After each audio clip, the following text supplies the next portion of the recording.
time now for everyone's favorite segment. I mean, this is the segment. This is the segment that people... It's time for a good old-fashioned if I'm being honest, Q&A, there's a lot of fast-forwarding, and we're like, we're going to deal with the other stuff later. We need to hear the truth. Moment has arrived. We need to get it from the source. Ariel Helwani. Will there be a 10-7? Will there not be a 10-7? Will there be a hot tag? Will there not be a hot tag? Will there be some questions answered? Some real questions answered? Some real answers given to real questions? Get out of your seats and on your feet because here he is, Ariel Helwani. Oh, that's me. Thank you, Mike Heck. I appreciate it. Let me just tell them because New York Rick says he doesn't work after the interviews. On the nose time.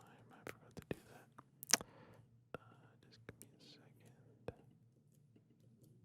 me a second. Okay, time now for everyone's favorite segment of the week. It is time for On the Nose, where I answer your questions in the most honest and unfiltered and independent way possible. Everyone loves it, and I think everyone looks forward to it. So without further ado, let's get into things, shall we?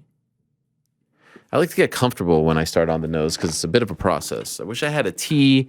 Can I get a cappuccino or something? Maybe a matcha latte? Do we have any breaking news music, Frank?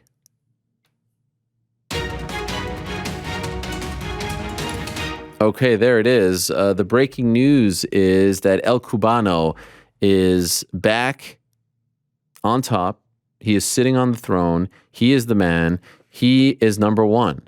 Remember last week, there was a huge to-do over the fact that someone just kind of backdoored his way to the top, but El Cubano set I think he set his alarm super early. A lot of people are coming for him. I can see a lot of activity at the very top, but once again, all is right in this world, at least for this week. El Cubano is number one. Hola, Ariel. First and foremost, amazing all caps interview on Monday with Francis Ngannou. Really shed some light into all the obstacles he had to face both inside and outside the octagon. The cojones it took to go against doctor's recommendation and go out there and put it all on the line is just simply admirable. It piqued my curiosity that on the Tuesday before the fight, a licensed doctor would recommend a fighter to not fight due to injuries, but would still clear him to do so. My question is, if Francis would have pulled out of the fight with Gane due to the knee injuries or injury, would he potentially have been given an extension letter? Basically, I want to learn if injuries count towards declining a fight and potentially being extended. Viva Helwani. It's a great question. And I don't think he would have been extended. It just would have, it would have been rebooked, and he still had to fulfill that last fight on his deal, right? He still had to get that 8th fight in. So I don't think that it would have been extended. Now, if they're offering you a fight off the bat and saying to you, hey, we want you to fight on May 9th, then, you say no, then they may extend you there. But in this case, I don't think they would have. And I think he wanted to fight. I mean, it was very clear he wanted to fight. He wanted to get that last fight in. And obviously, so did they. So I don't think he'd get extended if he had surgery. You just have to finish that last fight. And that's that. But definitely an incredible thing and just adds to the lore of the entire fight and the backstory and the buildup. Newman, hello, Ariel. Can you give us any more details about the mysterious text you received while you were on the air on Monday after we found out about the cowardly and disgusting text sent to Mark Martin on Saturday? I can't help but wonder if there is a connection. Was it also from a 702 area code? Did this anonymous person happen to call you a goofball or a scumbag? Know about 702, know about goofball or scumbag. I don't want to read what it said, but I'll just say I found the timing to be interesting. It was in the middle of the Francis interview, and it was trying to distract me and trying to get me to wrap the Francis interview up. I'll leave it at that. Anytime I get something weird like that, it's just a quick delete and block. But no, it wasn't 702, and none of those words were used. So I'll just leave it at that. Carmine, hey Ariel, what is the latest on Zabit? This is like the constant weekly question. It seems like he may be one of the biggest what could have been stories in recent MMA history, UFC history. I've asked his team, I've asked people close to him, and they're just saying nothing at the moment. It's a weird one. It definitely is. We all thought he was going to be a shoo-in for at least a title fight, let alone an actual championship win. And as of right now, nothing. Nico, ça va, Ariel? It is time machine time. We are going back to November 1993 for UFC 1. And we are replacing Royce and the crew with the following 4 heavyweight specialists. Gordon Ryan, Tyson Fury, Rico Verhoeven, Terry Rinner. The brackets are Ryan, Verhoeven, Fury, Rinner. Who comes out on top? Remember, no holds barred, blah, blah, blah. My personal pick is Fury due to his background in bare-knuckle fighting and his crazy cardio, not to mention the quickness for a man his size. I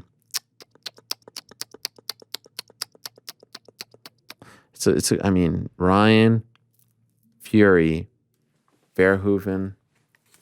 Honestly, I might even go with Ryan only because he'll be able to take the fight to the ground, right? I mean, that's how, if we're going back and trying to see who can play the role of Royce Gracie, it's Gordon Ryan in this scenario. So I'm actually going with Gordon Ryan. C-Level Kane. Hey, Ariel, I just signed up to your Substack. I was somewhat hesitant to pay for a subscription, but when I found out the proceeds go to Colorectal Cancer Canada, that is true. Signing up was a no-brainer. Thank you. I appreciate that. My question is, where does Ciryl Gane go from here? People are quick to write him off after Saturday night, but forget that the fight came down to that 5th round. True, very true. It's not unreasonable to think that had he not gone for that heel hook, he could have kept top position for the remainder of the round. True. And we'd be looking at a new UFC heavyweight champion. Very true. I'd love to see him face Stipe or John Jones next, but don't see either taking that fight. Also, care to share what that weird text you received on the air was? Seems like it really caught you off guard. No, it didn't. It was just like, we're talking about weird text. Here's a weird text. That sort of thing. Didn't think twice. You're 100% right. And I think there's a domino effect here. It's impossible to predict at the moment where Gane goes from here, because I think we have a scenario where it's like, all right, what's up with Francis? Is he going to resign? Does he need surgery? It appears as though he does, based on things that I'm seeing right now. That was the case on Monday. He told us that he was going to have the surgery, and it was just a matter of when. Okay, then what do you do with John Jones? Is he going to wait? If not, what are you doing with Stipe? Are you going to do Jones versus Stipe? If not, are you going to do Stipe versus Gane? Are you going to do? There's just a few dominoes that need to fall before we get to Gane, but he's in that conversation at the very top with those names, no doubt about it, and that's a testament to him. And so, is it going to be, I don't know, a Curtis Blades? Is it going to be the winner of Aspinall and Volkov? Is it going to be if Tai Tuivasa beats Derek Lewis? I just think it's a little too early at the moment. Could be Blades. My friend, you have built ESPN Plus, Spotify Green Room, MMA podcasting on your back. Thank you. My hands as well. Despite having multiple obstacles to hurdle throughout your journey, your name has already been etched in the history books of the entire sport of MMA. Wow, Antonio, thank you. And you're not even finished. Is this my mom? How have you overcome a fear of failure throughout your career? Do you even fear failure? Of course. Failure, anxiety, feeling like I'm not living up to my potential, all these things are my engine to try to do the best that I can, to try to be the best that I can. And by the way, after every show, I feel like I did not do a good job. I feel like I should have done this or that, zigzag. I should have asked this. Why didn't I ask that? This happens every single time, including Monday's show, by the way. There's things, you dumb. I mean, why did you do that? Why did you not do that? Why did you ask that? Why did you not ask that? These are things that go on in my mind all the time. And I don't know, maybe I'm obsessed, and I just think it's having a good work ethic and taking pride in your work and wanting to succeed. But yes, I fear these things all the time. And yes, a lot of people like to throw the crying thing my way, the post 2016, the UFC 199 whole banning thing. And they like to use that. Like, that's the one thing that people can say about me. And I don't regret any of that. And I would do and react the same way, because if I put myself in my shoes back then, relatively young, 2 kids, having a third, And when you're told that your career is over and you know that the people who are telling you this have the power to actually end it, if you don't feel a certain way about that, if you're going to be blasé about that, then I don't know if you cared about this whole thing to begin with. But that was a byproduct of how much I cared about this job, this career, and all the time and all the eggs that I put into that basket, and just it was a lot. It was a lot to handle. And so say what you want about it after the fact, make fun all you want after the fact. I know most people who are like me, who are sane-minded people, would react the exact same way. And that was just my raw feelings on the moment. So, and it's because failure was staring me in the face. That's not how I wanted it to end. That's not how I was predicting this story would unfold. But that same failure, that same feeling, like that all is the engine, right? Like when the Mayweather-McGregor thing happened, that was the engine to try to cover that fight better than anyone. And we did. And we did it time and time and time again. So the one thing I'll say to people, if you struggle, if you stumble, if you quote unquote fall, fail, whatever, don't feel sorry for yourself. Don't lick your wounds. No one's feeling sorry for you. In fact, people are probably reveling in your failure. So take a day, dust yourself off, and go kick their ass again. Who sent you that weird text? I don't know. I didn't call them back or text them back. Matt S. Morning, Ariel. Does the announcement of Belal versus Luque all but lock up Khamzat versus Burns? I don't know if it does or doesn't, but we know that Khamzat versus Burns is the fight they want to make, and I think Belal versus Luque was the fight to make. If you just look at where they are, the rankings, that was the fight to make. Do you foresee Francis operating under Most Valuable Promotions? No, I do not. He's with CA, he's with Markel Martin and that whole team, and Most Valuable Promotions is Jake Paul and Amanda Serrano. They're not going out there, A, signing a bunch of people, and B, signing MMA fighters at the moment. Maybe that changes. So no, I don't see that happening. Harry, which interview was better? Francis on Monday or Tyson Fury's last appearance on the MMA Hour? Viva Lord Helwani. Thank you very much. Tyson was different because that was really honest. Not to say Francis wasn't, but it was about a whole different subject, right? It was about his career and what he's overcome and mental health and all that stuff. And it was just powerful, right? Francis was powerful in a different way, in a newsworthy way. Francis was powerful in the way that he was talking who he is, where right now in the sport, in his career as champion, coming off a I can't pick. They're both extremely memorable and powerful for different reasons in my mind. So impossible for me to predict, but I appreciate. And by the way, funny that it's those two guys, right? Hugo, hey Ariel, anyone from WWE or AEW you would like to interview? Yes. I think MJF would be a great one. I do too, but the thing about MJF is he's a bit of a throwback and he's such a hardcore heel and doing so well at it. I don't want to see a breaking kayfabe MJF interview. He's old school. He's a throwback. I don't want to see him just talking about the development of his character. I want to believe he is so believable as a heel. I want him to stay as such. And I don't love to do kayfabe interviews, so I rather keep my distance. I have he's one of my favorites right now. Huge respect. It's I don't necessarily when the Fiend was doing his thing, I didn't want to see a Fiend shoot interview because you want to believe, you want to suspend disbelief. But to answer your question, there are a ton of guys. Jungle Boy is a fascinating character considering his dad was Luke Perry, and he's doing great. My old friend CM Punk. Tony Khan would be a fun one. Adam Cole. Bebe, that would be a fun one. And of course, there's a lot of WWE guys as well.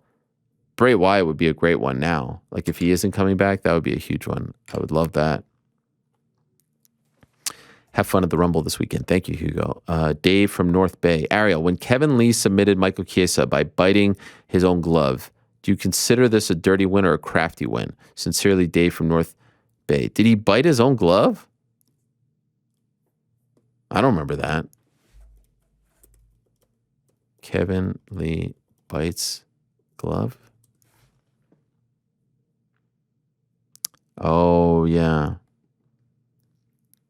It was to secure the win, right? Let me see this here real quick. Ironically, I pulled up a video of it, and a DraftKings video is airing with that same girl who pops up every time. You know that girl? She's always in the commercials. Okay, here it is. And it's a while ago. All right, so he's got his back. Oh, I see. Yeah, that was fascinating. Yeah. Yeah, he did pull it. No, I don't think it's too dirty. Seems crafty to me. I don't think it's dirty at all. Now, if it was Chies's glove, that's a different story. Charlie Wright, pretty impressive in the moment to do that. Amazing Francis interview, and also rewatch the Randy interview you shared too. Crazy how little things have changed in 15 years. Can't believe Randy was making $250,000 a fight plus $500,000 pay-per-view, and now Francis only gets $600. Pretty amazing, right? Posted a clip yesterday of the Randy Couture press conference at Extreme Couture, and it really brought me back. This thing was airing on Fight Network, HGNet here in the United States. It was Randy doing the press conference after he suddenly announced that he wanted to leave the UFC, right? And he was talking about fighter pay. When you compare, all right, the base pay is $250, Francis' base pay is $600. Yes, that's gone up, but not an incredible amount, right? Amazing. And again, I posted it because there are the similarities, but there's a big difference. Francis is en route to being a free agent. Randy still had several fights left, and as has been the case over the years, Randy ended up re-signing. It would be interesting to talk to him about all that. But he ended up coming back and fighting Brock Lesnar at UFC 91, if you recall. One, Francis talked about flexibility to box. I can't see the UFC giving him that a la Conor. Do you see them making any other concessions on top of more pay that Francis wants? I mean, again, they're both with ESPN. I don't see why they can't make the Tyson Fury fight. I really don't. One-off. Not a consistent thing. I think what he isn't like is the fact that, you can sign a 4-fight deal and lose one fight and they can cut you. The contracts are long. That term is a really long. 5 years is a long time. When Derrick Rose had this X amount of year deal with the Chicago Bulls and tore his ACL, his contract didn't freeze. The clock keeps ticking. In the UFC, the contract, if you're not fighting back in the day, the contract would freeze. Now they've put this term there, but it's still long, 5 years. It's, in his case, 8 fights, 5 years. Do you see any issues on the Jones side, and how likely is it that if Francis resigns, it needs to happen? I mean, with John, you just never know. You really just never know. You want to believe that he is sincere in coming back, but it's hard to say with great certainty. With a win over Volkov, does Aspinall fight for the belt next? No, I don't think so. I think there's those other guys that we talked about before. Hey, Ariel, first-time subscriber. Appreciate you taking time to connect with fans. This is from Rome. Thank you very much. I had heard an interesting idea on possibly having 3 champions of Africa uniting together to demand the UFC to improve fighter compensation. I was wondering whether Kamaru and Izzy's contracts are expiring soon to make the scenario a possibility. Izzy has 2 fights left. I'm just telling you like this, I don't see it from Kamaru's side. I don't see it right now. I think he's very close to Francis. I think he supports him. But, I mean, just look at who's representing him. I'm not seeing that happen. I'm just not. That's just a shoot, brother. I'm not seeing it happen. Do you think a united front of Francis, Kamaru, and Izzy could force UFC's hand regarding fighter pay? I mean, it would certainly help. You have 3 champions. Yeah, it would be tremendous. It would be incredible. It would be very powerful. I just don't see it happening. 2 of 3 maybe, but all 3 no.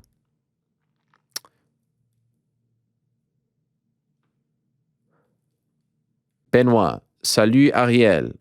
What for you the best hip-hop song to enter the Octagon? That's a good one.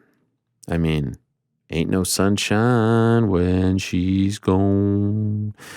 Only darkness every day. Who turned out the lights? And you don't want to fight.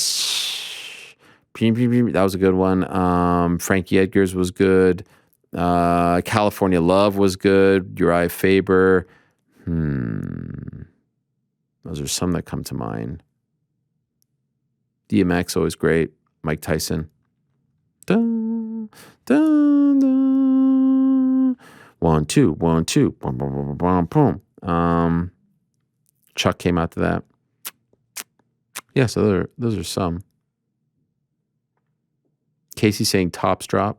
I don't know what that is. Is that the Houston song that Ciryl Gane? Yeah, I mean, what? Like, really? I mean, come on. It's like you want me to bring up like obscure like indie rap. Like, come on. What were we gonna say? Sorry. Obscure indie rap. Samir, hi Ariel. Why has SBG Ireland guys ended up signing more with Bellator? They had a good deal, good relationship with John Kavanagh, and no different, by the way, than back in the day when Bob Cook was. Okay, the difference was Bob Cook was actually working as a matchmaker for Strikeforce, so it was a little closer to the sun, but there was sort of a funnel from AKA to Strikeforce, so similar in that regard. You would think with Conor, the UFC would want to sign more of the fighters. Still don't understand why they wouldn't have signed James Gallagher. It was because of that.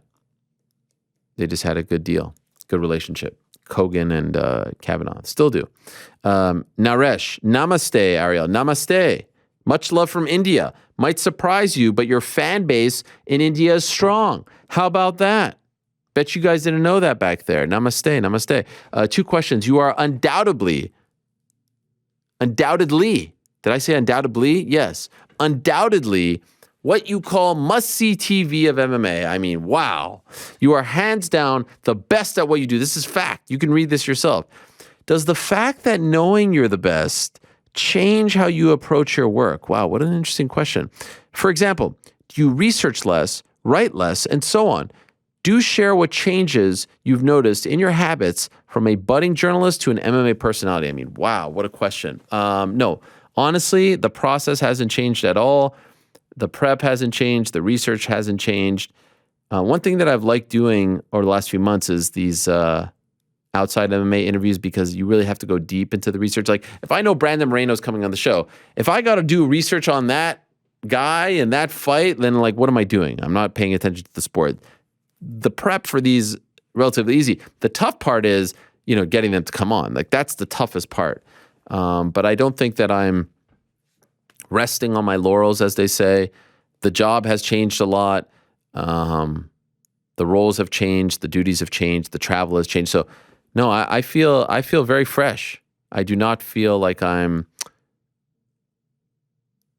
like stuck in neutral. I was feeling soulless prior to all of this in a previous life, but I don't feel that. I feel excited about the day. I feel ready to go, and I always have nerves before the show. I've always wondered, am I going to lose the nerves at some point? Am I still going to be nervous? And I still haven't lost the nerves. And maybe that's a good thing. I still feel that same way. I know it's cliche, but life is going by so fast. Like I can't believe I'm about to turn 40 in July. And I can't believe that I started this in 2006. Like I'm officially like an old guy now. This is crazy. Sometimes I'll say things in jest, joking, and people are like, you're literally 39. I'm like, wow, okay, well, 39 is not that old. 40 sounds different than 39. But I've been doing this now for almost 16 years. In June, it will be 16 years. That's a long ass time, 16 years. But I still kind of feel the same. It's happened so fast. I've always wondered why fighters say there are weight classes for a reason in a 3 to 5 round fight. You would think Ngannou versus Mighty Mouse is just criminal, but considering Mighty Mouse's fight IQ, I can easily see unanimous decision victory where Ngannou keeps getting touched and is too slow to catch a much smaller target. I'm not advocating something so absurd for practicality. I'm just wondering how Derek Lewis would beat TJ Dillashaw regardless of weight class. I mean, come on.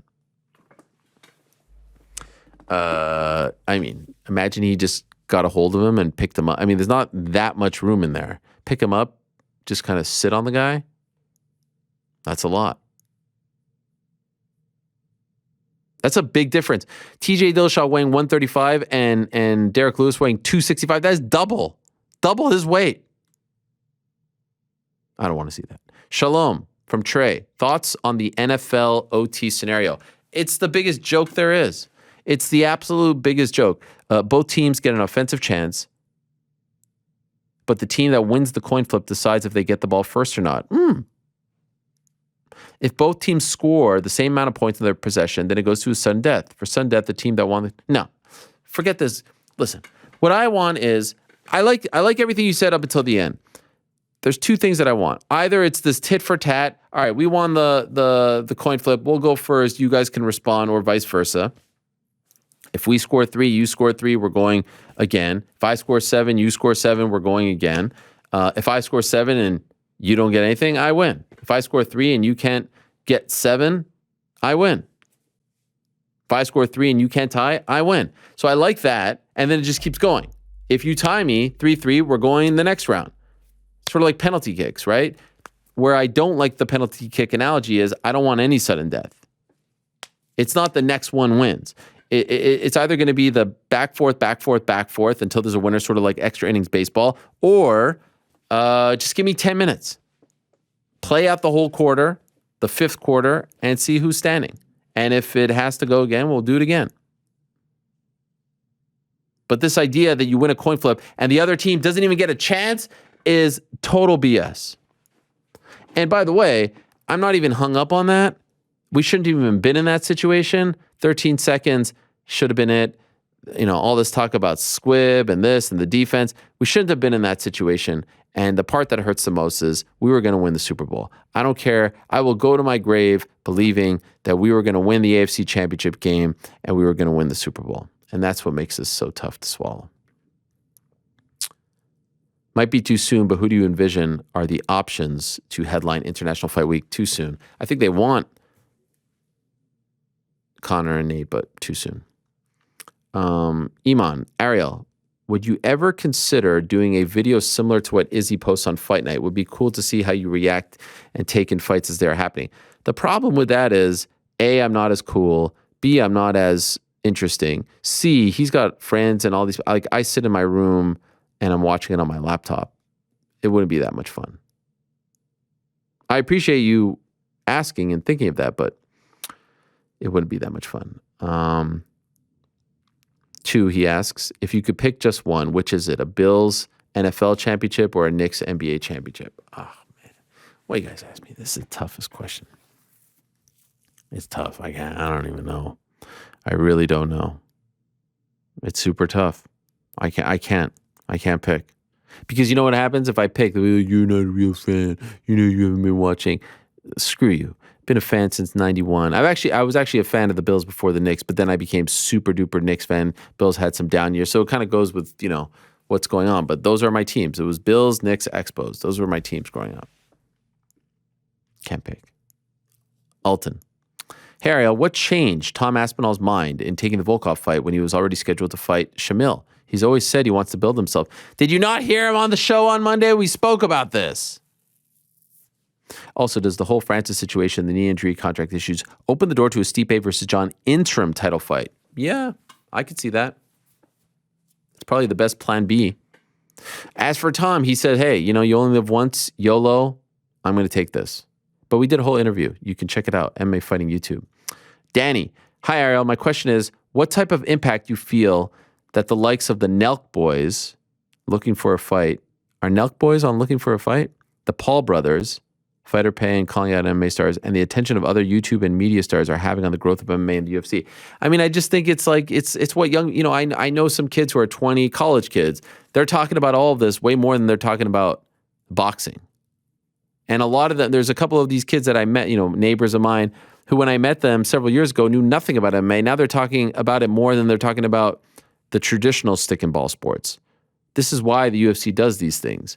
And this is why Jake Paul and Logan Paul's influence and KSI and all these people, ultimately, to me, is good for the fight game. It's exposing the sport to new characters and also to new fans, new audiences.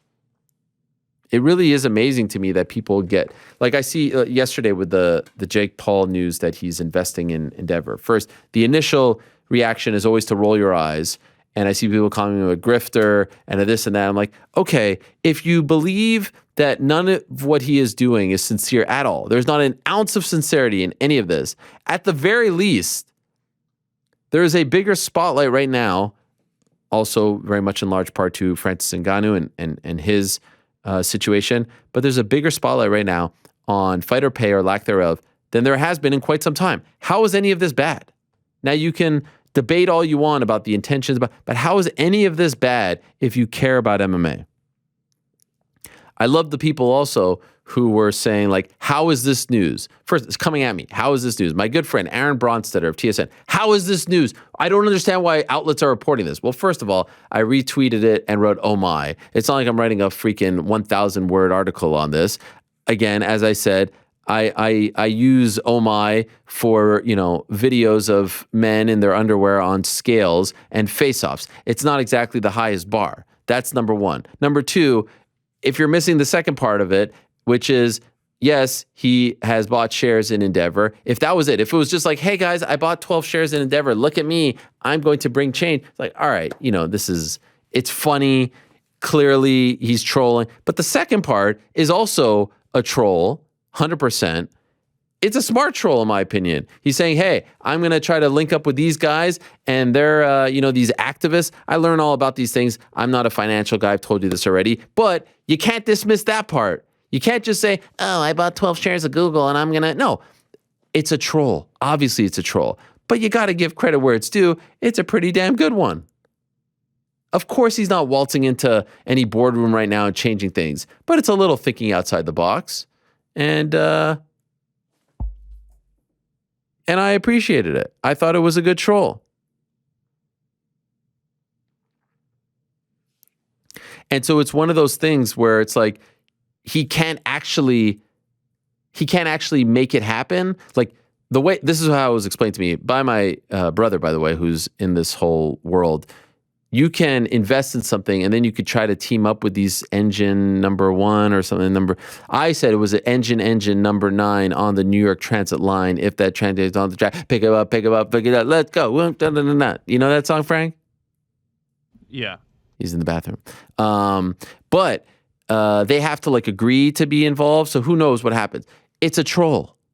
Again, it is it's exactly what I think most people thought it was. Nothing more, nothing less. But then all of a sudden we get into our moral high ground about oh, what's news, what's not news. It's freaking Twitter, guys.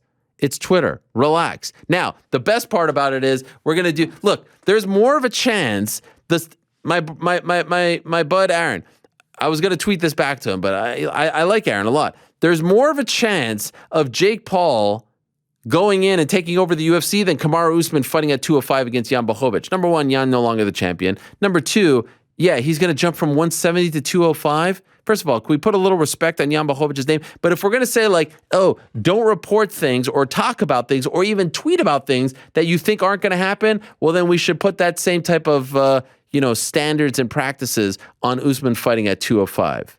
I mean, come on. He actually has bought in the shares or purchased the shares. Yeah. And I'm going to go climb the Empire State Building. That's never going to happen. Come on, guys. I'm all for it if you want to say this is a joke, this is a troll. Recognize what it is. And everyone's getting a good laugh. But then you're going to go gaga over, I wanted to go fight at 205 against Jan Blachowicz. And I could have beaten him. What? Really? Come.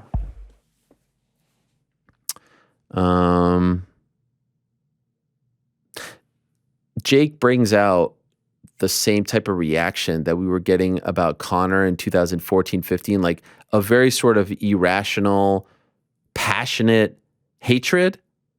Reminds me a lot of it, obviously for different reasons, but back when Conor was coming, it was he's never done anything, he talks too much, he's this, he's bad for the sport, he's that. That kind of leveled off. And Jake obviously in a much different place, and he's not in MMA, and he's a lot younger than Conor was with less fights. But I see that sort of same quick to dismiss, quick to criticize, quick to just be this isn't what you think it is, this is nonsense, this is this is that. it reminds me, I don't know if I'm verbalizing it the right way, but it reminds me very much of that. To be very clear, I never thought, and maybe I should have prefaced my oh my tweet with that, never thought that he was buying shares of the UFC and all of a sudden that makes him, on the same level of Ari Emanuel or Patrick Whitesell. Of course not. I'm pretty dumb. I'm not that dumb. The oh my was strictly, +1, good troll. That was it. It was no different than the back and forth. My reaction was no different than the back and forth videos with him and Dana a few weeks ago. That was it. Not that serious, guys. Chill, bro. Preston, Lord Ariel, if the UFC decided to have fewer events per year, but had much more fights per event, would this lead to fans feeling drained or tired before the main event? Well, I don't want 20 fights. That's too much. Plus, what about the broadcasters? They have to sit there for 7 hours. Much like how a lot of us felt after the Gaethje Chandler. I don't think that's the answer, to be honest. I get what you're saying. Less events, more fights, but I also don't think that 20 fights on a card is the answer. Good morning, Ariel, from my friend Zach Payne. First off, I must apologize. There was no handicapped hot take last week as I had COVID. Now, my question this week is how close are we really to seeing open scoring implemented? It seems like within the last 2 years, more and more people are talking about it, but are we actually close to it being a reality? No, I don't see it. Kansas is leading the way. And by the way, I hope you feel better.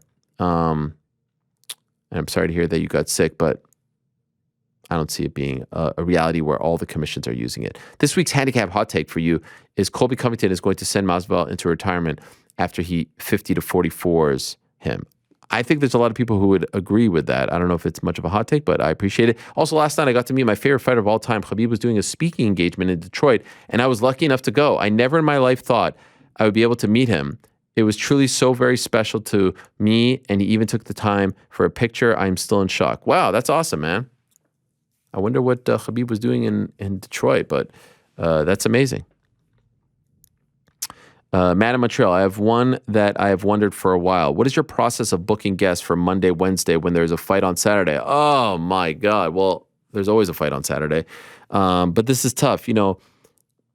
I will never reach out to someone and say, hey, if you win, can you come on? Never. That's completely, because what if they get in? You just don't want to do that. So you kind of put together a wish list. You maybe have, Kenny, for example, Monday. I only had one guest booked going into the weekend. It was Kenny. Now, I knew that Kenny, could talk about the fight, so it doesn't really matter. That's why it's good to have, one of the analyst types. So I felt, okay, I have one. Now, there's 2 shows a week, so less pressure to book them all on Monday, less guests, which I like. And then you kind of have to wait and see how things go. So, Francis wins. I'm not going to hit him up Saturday night. There's a lot going on, but you hit him up Sunday. Thank God he responds. Nick Sick, I was texting with Saturday night. It's different. Coach, fighter. He's in. And who was the 4th? Aspinall was Sunday afternoon. I actually asked Aspinall to come on Wednesday. He couldn't, so felt it was appropriate. Didn't even know they were going to announce. But yes, it's tough, especially the pay-per-views are tougher because there's bigger names. And the worst thing that you can do when booking the show is try to book the guest before Saturday. And now come Monday, you're stuck with a bunch of guests that had nothing to do with Saturday. So you kind of, that gives me a lot of anxiety. You kind of have to roll the dice, not worry about it, hope that you're going to get people. But it makes for, not the best Sunday. I won't lie. Not complaining here, but that's just the process. So you kind of have to see, okay, how many people can I get? Who's available? Who typically like I know there's some guys who don't like to come on the Monday after they win. They like some time off. I know some people who lose who still always come on. Obviously, I know there's some people who I can't have on. So there's a lot there. Do you have certain people ready to go, and depending on how the fights go, you determine who to ask? Yeah, that's exactly it. Hey, Ariel. How about Jones, Stipe, July 2nd? Yeah. Burns, Hamza, what's the holdup? No holdup, but I think it's going to happen. David, hey, Ariel, if predicting, will the next New York card for UFC in 2022, if any, be the November MSG? I haven't heard. That's definitely a thing, but I don't know if there'll be anywhere else earlier. Of course, there was the Brooklyn stuff in April, but TBD. Also, I liked your 4-fight Nate Diaz scenario. I wouldn't mind it at all. An alternate idea I'd also like would be get the Dustin fight with a 1-fight extension. Have that main event headline sometime in the summer, maybe July 2nd, then MSG Nate Connor trilogy. Yeah, love that. Love that. But then what if he beats Connor and then he's a free agent? It's a lot of leverage. Hey, Ariel, your boy Rahman from Atlanta, back in the mix. Wanted to get your thoughts on Jake Paul Endeavor news. I'm all for revisions of fighter pay, but the facts are his ownership shares don't hold equal voting rights compared to Emmanuel Whitesell. No one thought he did. Guys, it's like, it's a gag. Does anyone really think that he did? Does anyone really think that he believed that he... Come on, guys. Which means his influence on this hot topic is minimal at the very least. Yes. Yes. You are right. With that being said, it's all a money-making ploy to pretend as if he cares about the fighters just to get his name surrounded with the UFC. Money-making... How is this a money-making ploy? Is Jake Paul making more money because he's pretending to be about the fighters? Come on, guys. How is that... Like, who's buying his pay-per-view because he pretends to care about the fighters?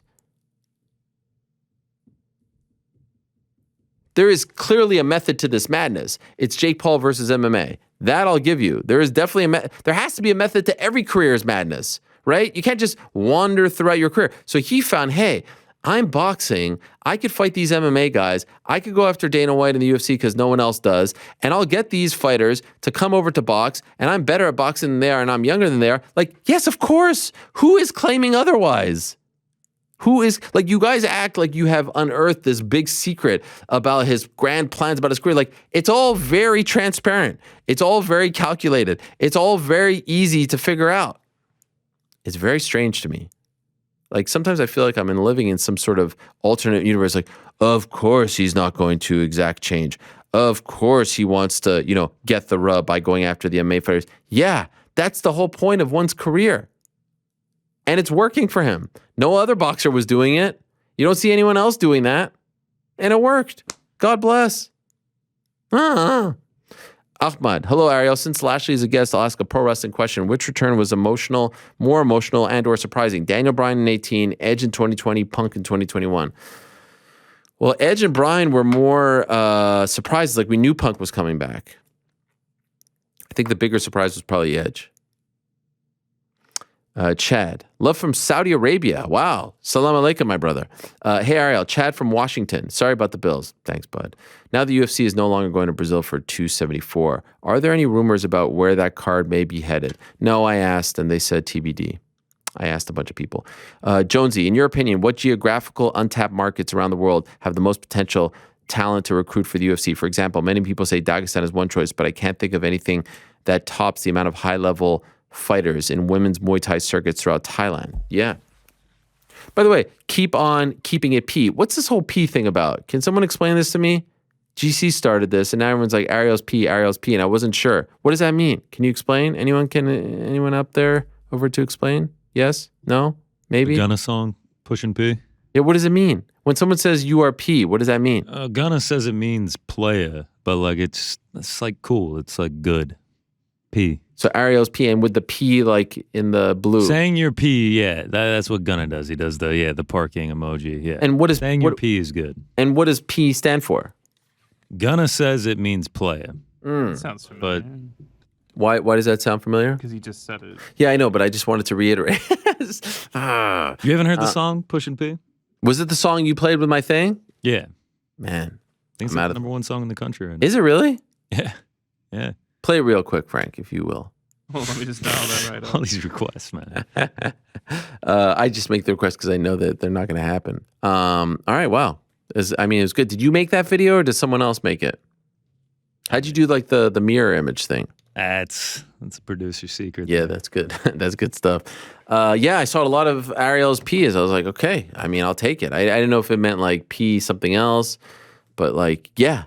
I don't know if you guys know this, but back in the day, growing up, Montreal, Quebec, Canada, I was as, I guess you would say, P as it gets. I used to listen, my two go-to songs that I would listen to before all my basketball games, Hit 'Em Up, which I think we've established by now, big fan of, and Triumph. by Wu-Tang. That was my That's song. the best. Yeah. Wasn't it the best? I bomb atomically. Socrates' philosophies and hypotheses can be found when I be dropping these mockeries lyrically perform. Wait, is that the same song? That is the one. Yeah. Yeah. Oh, what a great song. Hit me with a verse. Go ahead. You can wait. No? not As the gonna world does spread like germs, what's the globe with the pestilence? The hard-headed never learn. It's my testament that those burn. Play my position on the day of my life, landed firm. I haven't listened to it in a while, but I'm just saying, that's P, right? Africa would be a market, just to answer the question. Yo, Ariel, what's the latest on Chael and Submission Underground? You know what? Any leads on what platform they'll end up on? Should I call him right now and ask him? We haven't done this in a while. I feel like he'd appreciate it. What do you guys think? I think you're already dialing the number. No, I'm just looking it up. Oh. He's calling Eagle FC this weekend. Ask him about it. Is he really? Chael? You didn't see that? You're joking. I swear to God. Chael's doing Eagle FC. Yeah, I ask him about it. All right, let's go. See if he All that picks up. crap he talked about it. I take it all back.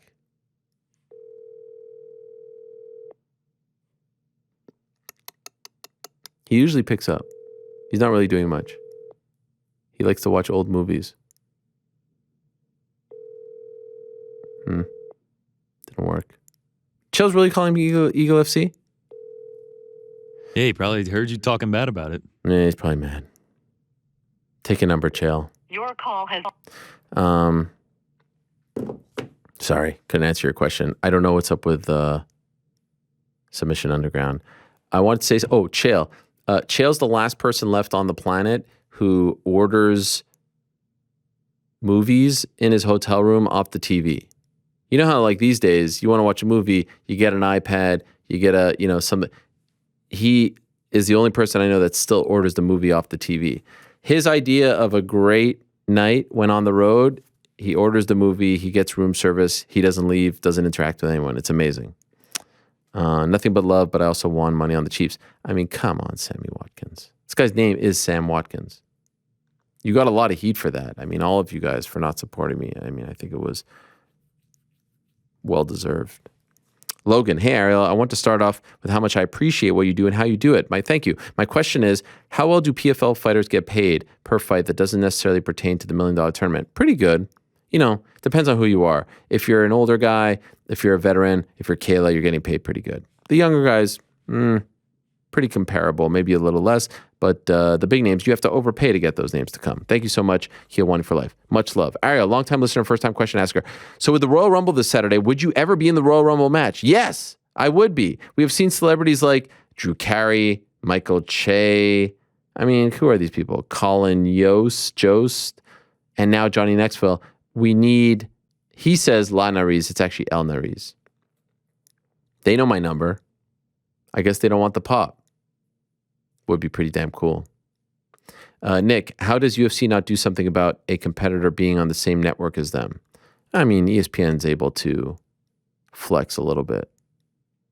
You're talking about PFL re-signing with ESPN, but no, I mean, it is ESPN at the end of the day. And I know they weren't happy about it, but perhaps they've realized now that it really doesn't affect anything that they're doing, and it only kind of raises ESPN's profile in the MMA world, so no harm, no foul. Will, did you expect you would have this type of connection with the fans? I've been following your work for some years now, and I enjoy seeing the passion you put into everything you do. It's inspiring. Congrats on all your success. Thank you. I appreciate it. Obviously not. Actually, early on, the fans were really mean to me. The turning point for me was, I remember doing an interview with Forrest Griffin at Extreme Couture in Las Vegas. This was the weekend of UFC 98. And Forrest kept like patting me on the back and touching my shoulders. And it was just a weird interview. I would argue it was weird because of the way he was in the interview, less so because of me. But I remember the interview got posted on MMA Mania, and I got all this negative feedback. Oh, what a weirdo. Who's this weirdo? This guy sucks. This guy sucks. And I remember that was the day that I was going to the Elite XC pre-fight press conference in Manhattan at the Hard Rock Cafe. And I remember that's when I did the interview with my old friend Gina Carano, and I just was not feeling good about myself, self-confidence-wise. and she mentioned something about me keeping the mic, and I just said to myself, maybe I'm not that good at this. And by just vocalizing that, there was like a shift. I just decided I'm just going to be myself, and I'm not going to care. And the fans were not that nice. There were a lot that were supportive and nice, but like you read, here's the thing: when you're doing something, and all of a sudden now people are watching you, and you're exposed to people online. And I had thin skin. I mean, I think the majority of us do. And you read people talking crap about you and making fun of you and criticizing you, it hurts. And so I've had to develop thick skin. And I think just being a genuine person and being, receptive to what the fans are saying has created this connection. But it was not always very easy. But I appreciate it. And I love the fans. And I always say I feel like I'm working for the fans because they 100% saved my career. No doubt about it. Also, what's your favorite Royal Rumble moment? Is Helwani going to win the Rumble and go on to main event WrestleMania point? 92, I think, is the best. I say this with a tear in my eye. The best part about that promo is the end when Mean Gene is interviewing Rick and he goes, "Put that cigarette out." And I had heard later on in his life, there was no one there with the cigarette. That's how great that guy was. Mean Gene Okerlund, the legend. But it's so great seeing, it's so sad that 4 of the 5 people in that shot, it's Mean Gene, Rick, Mr. Perfect, Bobby Heenan, 4 of them are no longer with us. Killishaw, good morning, Ariel. Did you see Jake Paul's tweet saying you'll be surprised on Friday? Yes. I think he said something else. Any idea already what it is from sources? I have no idea. And by the way, could you not, can I get a tag? I mean, at the very least, can I get like an @ My serious question, on Monday, New York Rick felt the NFT strike 50% revenue share by UFC was impressive. Why so? Based on the number of cards, moments, fighters, the overall payout per fighter is still pennies, while the UFC banks 50% from each single fighter. I like the way you're thinking, Killishaw. That's possibly the minimum deal when you're the content. Have a feeling the UFC might also position it as something generous, which it's not, similar to bonus going from 50 to 75K. Look at that. Look at Killishaw coming. Killishaw coming with the facts. Or at least Eric's not here. New York Rick's not here, so he can't. He only works Mondays. Maybe he's listening and wants to weigh in. Why did he feel like that was impressive? Good question. Happy National Spouse Day. Hope you've planned something amazing for the missus. I'll be honest, I did not. I didn't know. I don't look at the holidays anymore. Hey, Ariel. Paul Craig will be fighting at UFC London. Oh, will Paul Craig? I think so. But I'm not sure. Okay, just a couple more here. Hey, Ariel, something about having a crowd at 270 took it to another level. What do you like most about having the fans back in attendance? I mean, everything. The walkouts are better. The energy is better. It feels like the fighters have more energy and are more amped up. Everything's better with fans. It's depressing. Of course, at the beginning, it's like you're happy that there's games being played and it's kind of cool and novel. But I've never wanted no fans there. Ever. That's why I want them out of the Apex so badly. It's depressing without fans. It's like watching 1974 Portland wrestling in a TV studio, on a soundstage. No one wants that. Pay the fighters. Ooh, Francis's interview was great on Monday. How can fans get involved to force change for fighter pay? I don't know, man. I don't think there is anything you could do. In a capitalist society, consumers have a responsibility that is rarely practiced anymore. We shouldn't be supporting or spending our money at places which oppose their values, which we do. I feel like the economical answer is to stop buying pay-per-views or watching on ESPN. Yeah, but who's ultimately losing out? You are. I don't know if that's the answer. It's up to the fighters. It really is. This creates not only losses, but pressure from other entities. By the way, those pay-per-views are already bought. So it ain't affecting the UFC.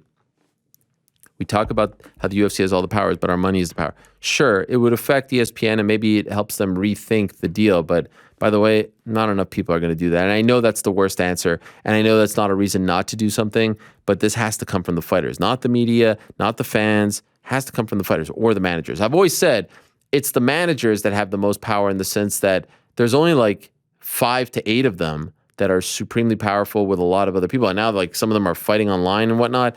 That doesn't help anything. Those 5 to 8 represent 500 fighters. A lot easier to get 5 to 8 people on board than 500. Also, wanted to say you've been absolutely killing it with your interviews on the Ariel Helwani Show. Thank you. I highly encourage everyone to check it out, even if you aren't familiar with the guests. Thank you. Got Mario Lopez tomorrow. Next week, have maybe my favorite one. Stay tuned for that. Really fun. My favorite so far was your interview with Kendra Lust. Definitely an unexpected guest. Yes, that's the whole point. Unexpected. I assume you were a fan of her work prior to that interview. Great actress. Never met her. Dork in the Park. Happy Wednesday, Ariel. Big fan for many years. Of course, she's great. Big fan of mixed martial arts and that podcast with Julian Marquez, which I don't think she does anymore, but that's how I was introduced to her. That's how I was like, oh, who's this girl who's, doing a podcast with Julian Marquez? The MMA media has never been better all around. Big fan for many years than it is right now. And you are levels above the best in the business. Toda rabba lecha. Wow.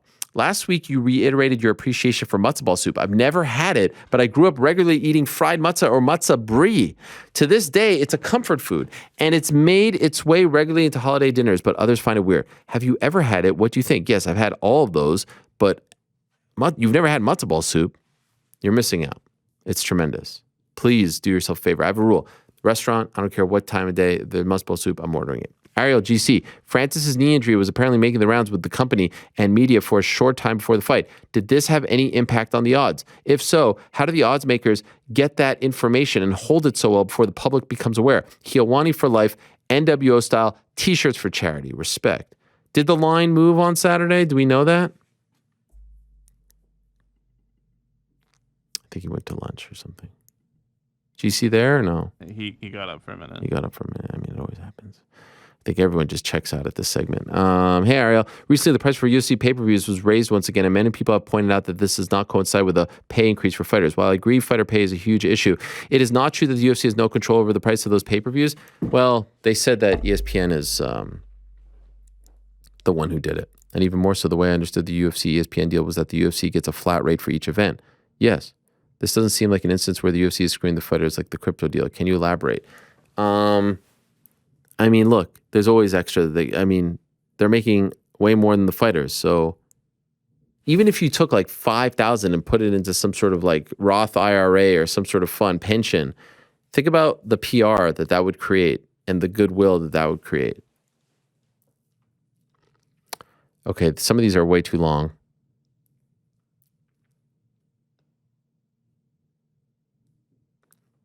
Can you give us any info on the random text? I did already. Since you had one half of the Yannick and Florian podcast on the show, any chance the other comes on? Sure. I've had John on before. Would be happy to. Do you have an update on Joe Lozon? It did seem like he was going to take a bit of a break. I don't think he has officially retired, though. What's happening with your plans to run a separate show where you interview authors and other people outside of fighting? It's on my YouTube page, youtube.com/Ariel Helwani. Thanks for asking. When Francis inevitably gets stripped, who fights for the interim heavyweight belt? I mean, I hope that doesn't happen. I don't want to speak that into existence. Why would Dana skip out on the post-fight press conference? He's obviously going to get hounded with questions about Francis the next time he does media. Is he going to get hounded? I mean, have you seen the media there? Come on. I mean, I think there'll be enough time that passes. He'll get asked one or two, and that'll be that. It's not the worst play. Hey, Ariel, hope all is well. Hope your wife has recovered from her awful cut. Thank you. She's getting better. No real question, but wanted to touch on UFC and contract management. I was always wondering why and how the UFC have managed to have their contracts so one-sided, and Francis broke it down so perfectly, with perfect English, I might add. Treat us as contractors with freedom or employees with benefits like healthcare, not the worst of both. For a man who has had a life like Francis, to say he's not free is an indictment on UFC approach to contracting. Respect, Nim. What comes first? UFC pay creeps up to over 20% of revenue or Dana retires? I don't know. Grant, Lord Helwani, at the end of 2021, I was feeling inspired by your advice to young people looking to find their footing in MMA media. Since my two passions are creative writing and martial arts, I decided to combine them and founded Clinch, the only online the only online literary magazine that's devoted to the martial arts. Fun. We receive creative writing and visual art from anyone for potential publication on our site as long as it encompasses the martial arts in some way. So here's my question. Has Helwani ever written any poetry? Yes, I think in the 4th grade. And if so, would you ever consider sending it our way for publication? You can find us if you type Clinch Lit on any web browser. Cheers, friend. Thank you for the encouragement. That's amazing. And I'm going to check it out, but I'm not that good. I'm not that good. Was that a haiku? I actually have done haikus as well. Do you write poetry? Occasionally. But I think you just delivered a haiku. Oh, really? That Where? was amazing. I'll check it out. Yeah, that's true. That's a good point. I'm just happy you're still paying attention. Thomas, any prediction on who wins the men's and women's Royal Rumble? Yes. Take GC's picks to the bank. Who are you looking to interview in St. Louis? I believe tomorrow I'm interviewing Randy Orton. I believe on Friday I'm interviewing AJ Styles. And maybe I'm hoping for the post-fight stuff on Saturday or post-match. My guy, Lewis, my man, good afternoon, Lord H. Thank you. Top of the afternoon to ya, or bottom. I want to pull a term I heard from a high spot you delivered on another podcast. Did I say this? Niches get riches? That sounds great.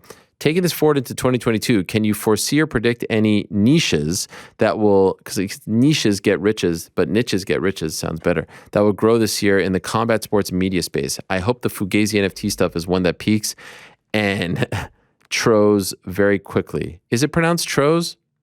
Lewis is way too smart for me. He's from England and his vocabulary is 10 times better than mine. Much love. And as always, stay energized. Amen.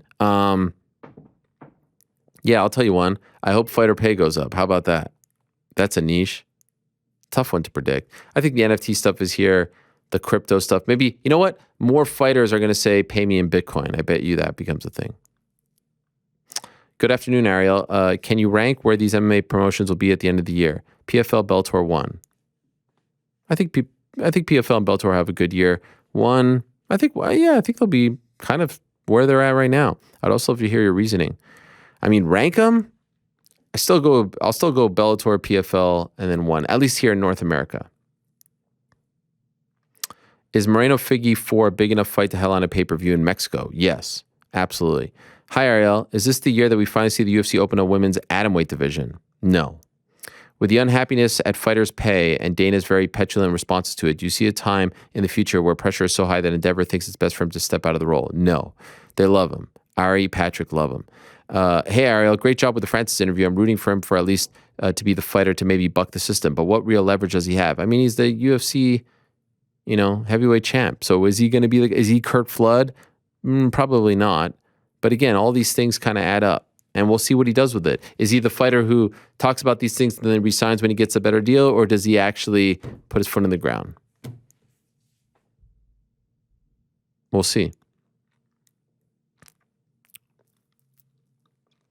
Hi, Arash. Hi, Ariel. It's Arash here. Big fan of yours. Ever since I've gotten into martial arts, I love how you interview the fighters and have their best interests at heart. I hate how the managers that are doing the best for their fighters are the ones that the likes of Dana White are ridiculing, AK or EG, for example, Markel, but surely the fighters of other managers who aren't getting the best for their fighters aren't happy about it? No. I mean, everyone just wants to be in the good graces. That's all. Hey, Ariel, do you know how many fights the initial Contender Series contract is for? 4 fights. 10 and 10 for 4 fights. So it's not as long as the tough contract, but it's 10 and 10, 4 fights. If you win, if you get, the deal off of it.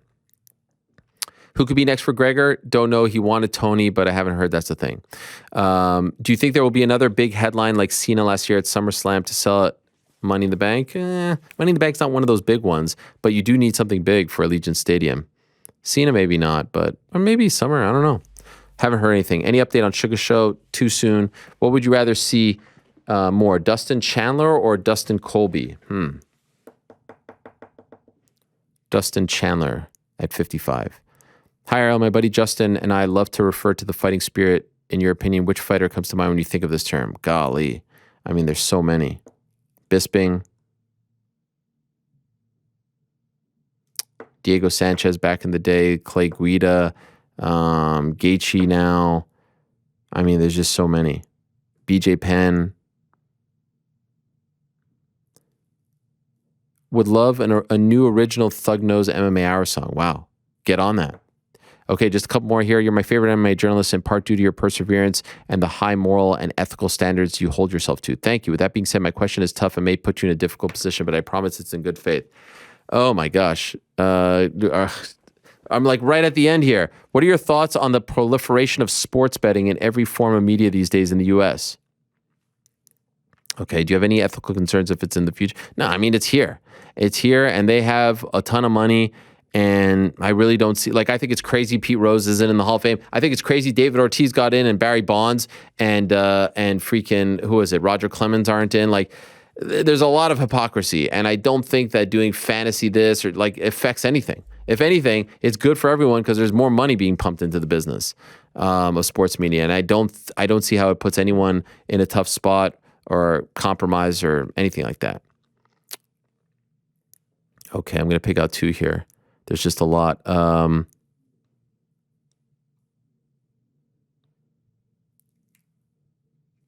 Okay, this is a good one. Thoughts on the contrast in instructions before the fifth round. So I see a lot of people were like, look at what Eric said, look at what Fernand said, Eric and Dewey. Here's the thing. As I've often said, like we just kind of drop ourselves into a 20 to 30 second moment and then make a judgment on if this coach is good or bad. Not fair. You didn't listen to everything Fernand said. You don't know the relationship. Now, if it's like, hey, you're an idiot, and I know I've criticized and we've criticized and we've, but honestly, it was after, I think, the Aspinall one. We're just popping in there for 30 seconds. It's a great privilege. It's a great opportunity to listen, and there's great moments that come out of it, like Nick said. But it's not fair to be like, look at what he did and look what he did. Guys, we're comparing 20 seconds. And by the way, all the momentum was on Francis' side. He had now won 2 in a row in terms of rounds. Not fair. Fernand's a great coach. Look what he did with Francis. Look what he did with Ciryl. Look what he's doing with Ciryl. Look what he's doing with Nasruddin Imavov and others. I'm not down with that. Do you like listening to Michael Bublé? No. But my wife does. Not that I don't like him. It's just not my thing. Wow. How about this? Lord Chael has officially joined as an analyst at Eagle FC. Do you think that is one of the smoothest moves by them? What are your 2 cents on Eagle FC? Honestly, I didn't know this. When did this happen? How did I miss this? But that is a great move. I have often said Chael should be in the booth. Chael should be in the booth. I think Eagle FC is good because it's giving fighters an opportunity. Any place that is giving fighters an opportunity to make money is great. As I've said, I do have some concerns about, is this World Series of Fighting 2? Who's behind it? You know, the matchmaking, all that stuff. But at the end of the day, any place that gets fighters paid, any place that gives fighters options like the Kevin Lees of the world, I'm all for. So I wish them the best. There's no I was just messing around there. Jokes inside, wink, wink, nudge, nudge. I'm all for it. And I hope, it's not their first show, it's their 44th. I hope they do well. And I hope that everyone gets paid a boatload of money. I just hope that it's done on the up and up and everyone's taken care of. Last one, Ola Ariel, I'm a frequent listener to the podcast and a huge fan. I'm a Jewish person like you, and I'm wondering why there hasn't been a full or half Jewish contender champion in MMA. Is there one in boxing? Back in the day, there was in boxing. In the early days, and I know there was Dimitri Salita and Yuri Foreman, but there just aren't a ton. We're getting some coming up here and there, but there aren't a ton. Great questions, everyone. I love you all. We go, I could do that. I could do On the Nose as its own segment, but alas, it's time to go.